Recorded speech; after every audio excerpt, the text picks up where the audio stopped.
the former president, has responded to the shooting, writing, "There were gunshots in my vicinity, but before rumors start spiraling out of control, I wanted you to hear this first. I am safe and well. Nothing will slow me down. I will never surrender." Joining us now is Mark Levin, host of Life, Liberty, and Levin, and former Chief of Staff to Attorney General Edwin Meese in the Reagan administration.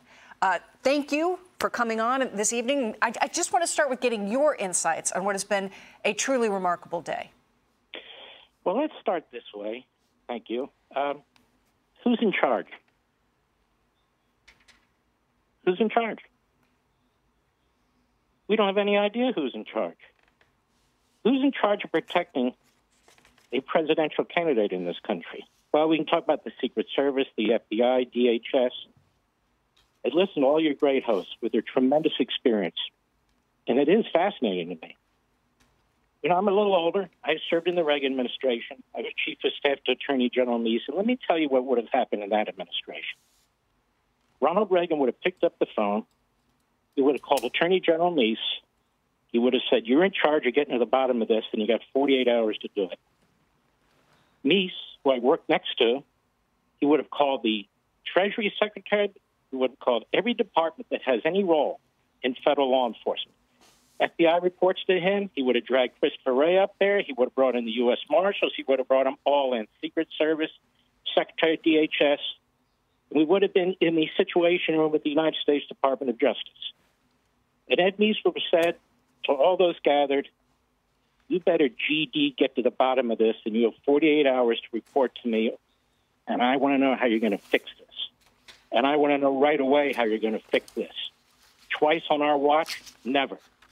Instead, we have very wise people who worked at the FBI, who worked at Secret Service, who worked in local law enforcement.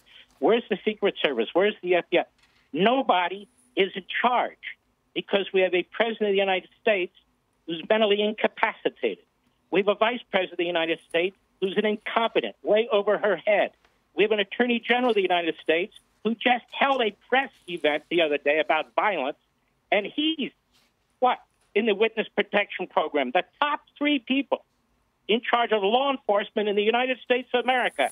2 of them tweeted. 1 of them did nothing. Now, this isn't about tweeting. Oh, I'm so glad that President Trump is well. Well, isn't that nice? The executive branch is run by the President of the United States. Number 2, the Vice President of the United States. Federal law enforcement, ultimately, the Attorney General of the United States. And they're all AWOL. They're nowhere. So it's perfectly fine if we keep banging heads about the head of the Secret Service, the head of the FBI. These are bureaucrats mostly. Mayorkas, we know what he is. He's a complete incompetent buffoon. But where the hell is the president, the vice president who wants to be president, and the attorney general who has done absolutely nothing to get his hands around this? Now, I'm telling you this as somebody who served at the highest level of the Department of Justice, that justice wouldn't sit back and wait for a local special agent in charge in Miami to take over.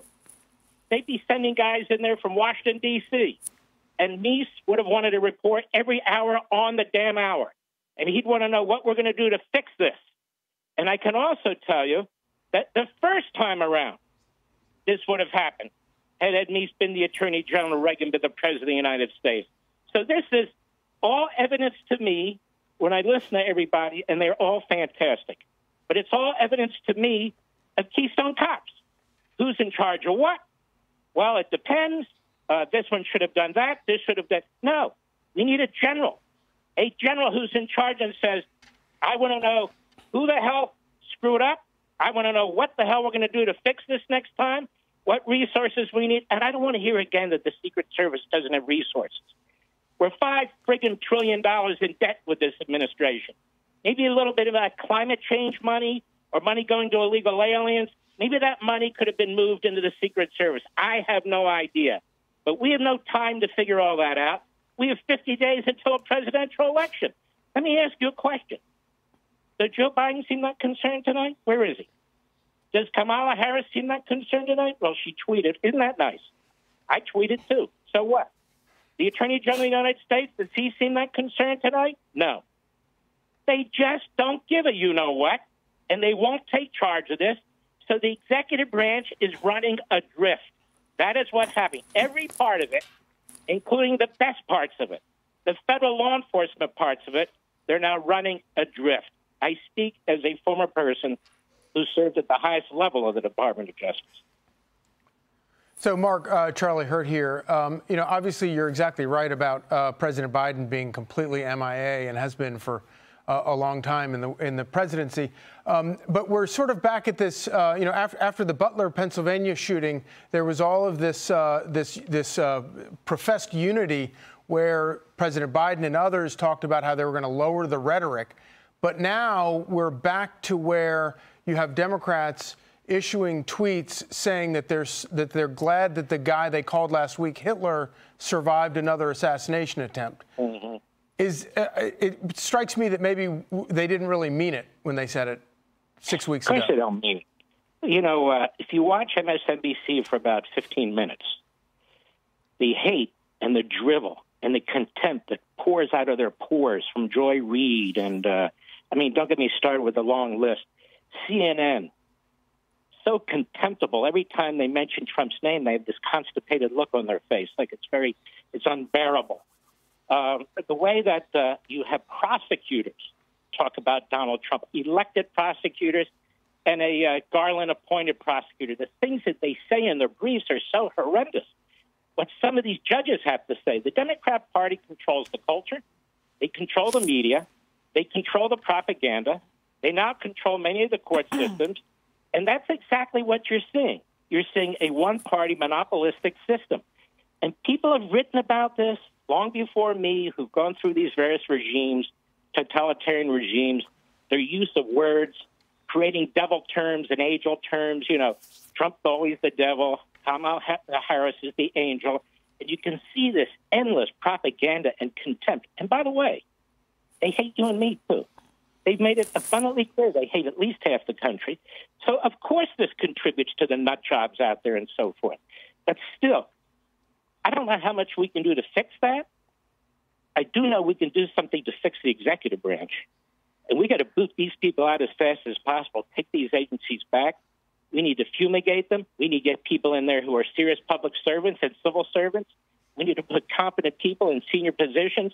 We need to take the FBI back. We need to take all the federal agencies, and particularly the police agencies, back. We need to take the Department of Justice back.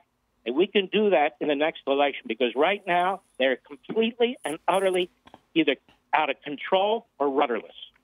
Mark, it's Joe Concha. I'm going to read a quote from Lester Holt, who was reporting on this assassination attempt, again, the second in 64 days. Here's what he said tonight on the NBC Nightly News, and you're going to get a real kick out of this. Quote, today's apparent assassination attempt comes amid increasingly fierce rhetoric on the campaign trail. Mr. Trump, his running mate J.D. Vance continue to make baseless claims about Haitian immigrants in Springfield, Ohio, resulting in bomb threats. So in other words, it's Trump's fault that somebody tried to shoot him today because of something that was said about Springfield, Ohio, which has had an influx of thousands upon thousands of Haitian immigrants to their town. And because Trump brings that up and because J.D. Vance brings that up, therefore, that's what's leading this. I'll let you go from here because I can't believe what I just saw right now on the NBC Nightly News.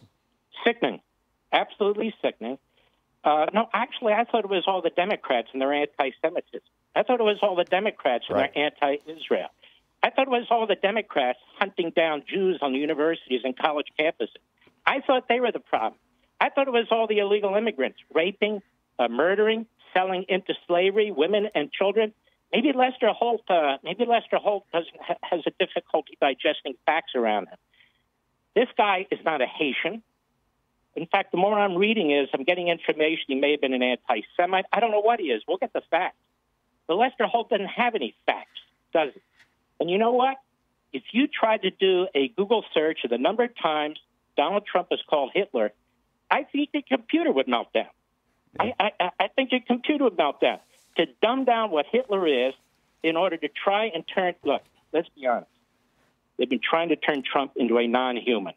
And that's what they've been trying to do from the beginning. They're dehumanizing him. And they've been doing this. I've written about this in 2 books.